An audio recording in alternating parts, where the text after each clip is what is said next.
Muito boa noite, como estão as coisas?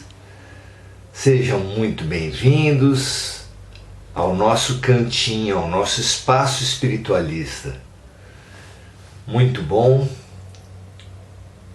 termos um lugar para refletir, para atentar sobre que rumo temos dado às nossas vidas. Fundamental perceber o que está acontecendo. Quem nada para fazer travessias em mar aberto não precisa apenas do seu esforço, dos seus músculos. De vez em quando, com certa constância, precisa levantar a cabeça para averiguar se está indo no rumo certo, buscando referências para aferir se o seu esforço está dando o resultado esperado. Nós também. E é exatamente essa necessidade de examinar seus esforços, de examinar o sentido que temos dado para as nossas vidas, o que iremos conversar hoje. Os amigos que têm vindo conosco nesse esforço dos últimos dias têm visto que estamos numa série sobre autoconhecimento, ponto de convergência fundamental de ciência, filosofia e religião.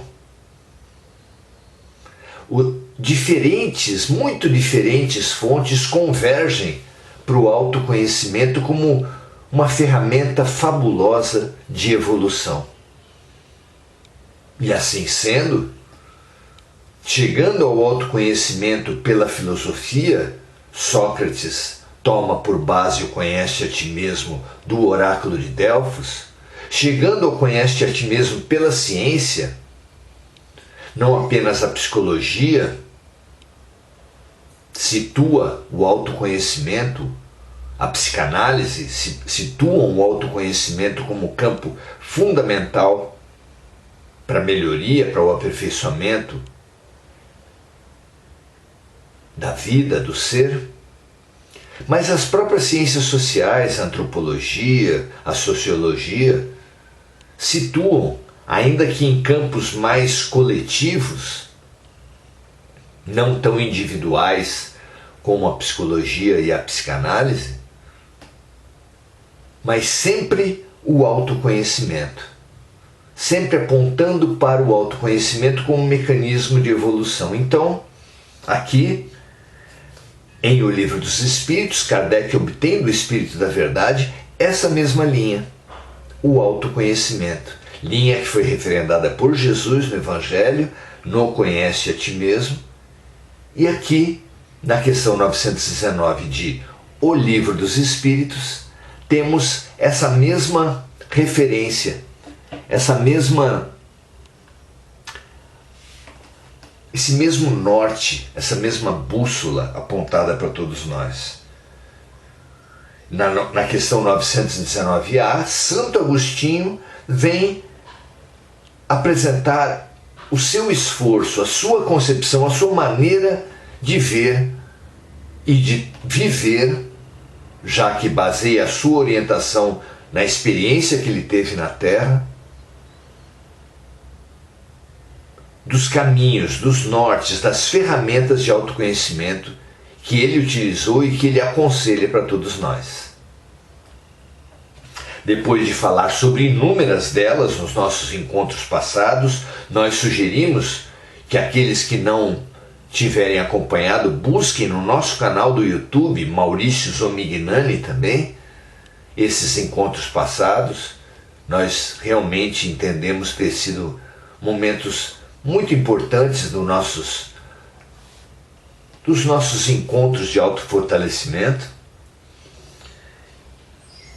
Hoje iremos ver as riquezas que Santo Agostinho nos trouxe com duas comparações que ele faz, dizendo assim: assim, aquele que tem a vontade séria de se melhorar deve examinar sua consciência e arrancar de si mesmo as más tendências, como arranca as ervas daninhas do seu jardim. Muito interessante essa comparação, primeira delas, porque, obviamente, quem planta um jardim, e o jardim é várias vezes, em inúmeros momentos, comparados com a mente da criatura, aquele que cultiva o seu jardim precisa estar atento todos os dias para aqueles indivíduos, aquelas plantas que emergem também todos os dias no seu jardim, para que a planta indesejada não surpreenda, não tome proporções muito grandes. É o mesmo princípio do autoexame, que particularmente as mulheres são estimuladas a fazer com relação ao câncer dos seios. Apalpando os seus seios, elas podem perceber nódulos em estado inicial, que possibilitam um tratamento muito mais eficaz e muito menos doloroso. Também o jardineiro, se deixar para fazer exames em espaços muito distantes uns dos outros, pode ser que ele tenha dificuldade em extrair arbustos maiores, ervas maiores que tiverem se instalado no seu jardim. Muito mais esforço será requerido dele, assim como muito mais dor e muito mais impacto será a cirurgia, o tratamento de retirada de nódulos mais volumosos, tudo pela falta de atenção, pela falta de acompanhamento, voltamos a dizer, diário, a caminho de ser momento a momento, que deve a criatura fazer em relação aos seus pensamentos, sentimentos, palavras e ações. A figura do jardineiro é fantástica, mas Santo Agostinho continua com outra figura muito interessante. Deve fazer, continua Santo Agostinho, o balanço moral do seu dia, como o comerciante faz de suas perdas e lucros. E eu garanto que os lucros serão maiores que os prejuízos. Se puder dizer que o seu dia foi bom, poderá dormir em paz e aguardar sem receio o despertar no mundo espiritual. Novamente, a figura do zelo ou do relaxo, da atenção ou da negligência, nos é trazida por Santo Agostinho. Por quê? Porque um comerciante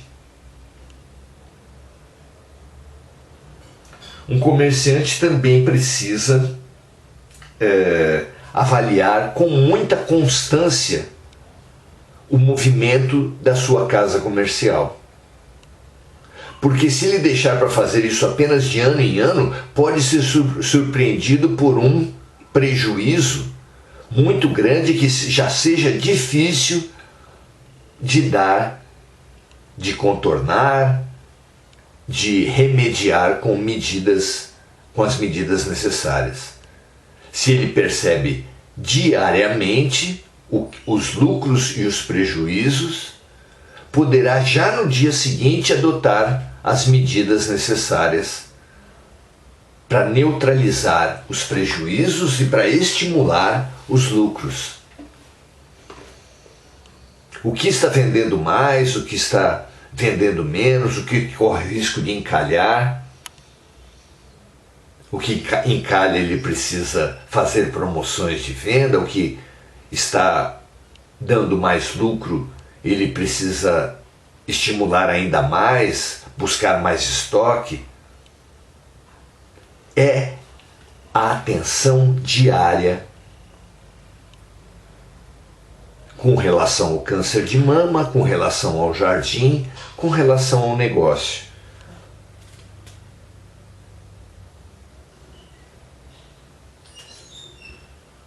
A pessoa, a criatura, é a última imagem que traz nesse parágrafo, Santo Agostinho. Se deixar para fazer a sua análise, lá quando ela é obrigatória, já no final da vida, na passagem do mundo espiritual, poderá ser pessimamente surpreendida por sombras, por aspectos menos interessantes que ele deixou por negligência dominarem sua vida. Tomando a imagem do jardineiro mesmo, o sol é a fonte de todo o bem de um jardim. Deus é a origem de todo o bem para a humanidade, para a criatura humana.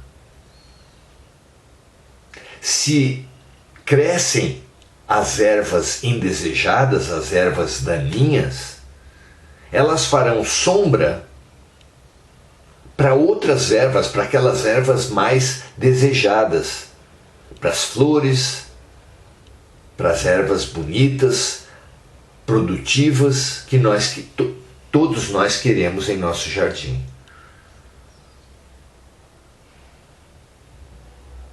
Nós também precisamos deixar espaço na nossa mente, cultivar, proporcionar estímulos em nosso ser, na nossa vida, para aquilo que dá frutos, para aquilo que embeleza nossas vidas. Sem correr o risco de entupir nossas mentes com coisas que o mundo estimula, mas que nem sempre são realmente necessárias, nem sempre são realmente úteis para nós. O consumismo, por exemplo, entope nossas mentes com necessidades ilusórias. O sensorialismo também tenta preencher nossos dias com alegrias, com dependências, que, afinal de contas, vão se mostrar de nenhuma utilidade na nossa evolução espiritual. Porque não evolui mais aquele que tem mais prazer, aquele que tem mais alegrias ilusórias, como o mundo nos tenta vender. E nem quem acumula mais bens, quem compra mais, quem adquire mais aparelhos, roupas, sapatos, coisas, carros. Ao contrário, vai entupir a sua vida, vai tomar o seu tempo com cuidados próprios dos investimentos, próprios das roupas, próprios dos carros, na trágica, mas tão usada, noção do passatempo. Esse é meu passatempo. Mas passar o tempo sem frutos, sem melhoria, sem que gere melhoria para nós nem para os outros, será assim algo tão bom? Claro que não.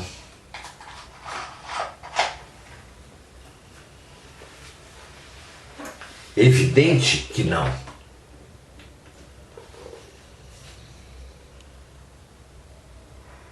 Passar o tempo não é definitivamente algo a se buscar em nossas vidas. Precisamos, ao contrário, fazer o tempo ser útil, com serviço aos outros e melhoria a nós mesmos, porque é dando que se recebe. Não existe uma contradição entre priorizar o outro ou nós, no egoísmo ou no altruísmo, como parecemos perceber. Jesus deixa claro que o mandamento é amar o próximo como a si mesmo, numa integração, fazer ao outro o que gostaríamos que o outro nos fizesse, o outro e o eu integrados num mesmo sistema. Rever-se, levantar a cabeça em meio aos nossos esforços do dia a dia, verificar se há nódulos ou não em nossos pensamentos, verificar se temos deixado sol suficiente para as plantas mais desejadas crescerem, frutificarem e embelezarem nosso jardim, é realmente uma tarefa diária. Precisamos ficar muito atentos, porque há ervas invasoras daninhas mesmo que tomam de assalto nossas vidas, que tomam o terreno do nosso jardim, dirigindo nossos atos, fazendo com que percamos o nosso tempo ao invés de ganhá-lo, como supomos. Não há vantagem alguma em gastar nossas vidas, em usar nosso terreno, tudo no simbolismo, é claro, de atropelar e avançar a nossa vida com pseudo-necessidades. Vantagem nenhuma há em tudo isso. O tempo deve ser usado a nosso favor. O nosso terreno deve ser usado a nosso favor. É a nossa mente, a nossa inteligência, é o nosso tempo, é a nossa sintonia. Que essas imagens trazidas por Kardec, para Kardec, através de Santo Agostinho, integrante da egrégora Espírito da Verdade, sirva para alertar a todos nós a respeito do mau uso que temos feito desses fabulosos talentos que a vida nos dá. Tolo é aquele que pensa que só tem poder quem tem muito dinheiro, só tem poder quem tem muito poder político, só tem poder quem é famoso. Claro que não. As mães estão aí para provar, Jesus está aí para provar, Buda, Sócrates estão aí para provar. Pessoas pobres, sem fama no seu próprio tempo, ou com má fama no seu próprio tempo, mas que ao longo do tempo, ao passar dos séculos, das décadas, tornaram-se referências mundiais, divisores de água para as nossas vidas. Fundamental percebermos isso o quanto antes e darmos ao que realmente tem valor espaço. No nosso tempo, na nossa vida, no nosso jardim, no nosso dia a dia. Não nos percamos nas prioridades da vida. Não nos percamos correndo atrás de aparelhos, de roupas da moda, de sapatos, de viagens maiores e melhores do que os nossos amigos, os nossos parentes, nas coleções do mundo, nos amontoados de automóveis, quando nós precisamos de apenas um, nas centenas de sapatos, quando nós temos apenas 2 pés, no amontoado de casas, quando precisamos de apenas uma. Por que complicar tanto a vida e depois escravizar-se para manter esses impérios de inutilidades? Esses são os vencedores do mundo, é atrás deles que nós corremos. Mas corremos para obter o quê, meus amigos? Para perder nossas vidas, para perder nosso tempo, para perder nossa saúde,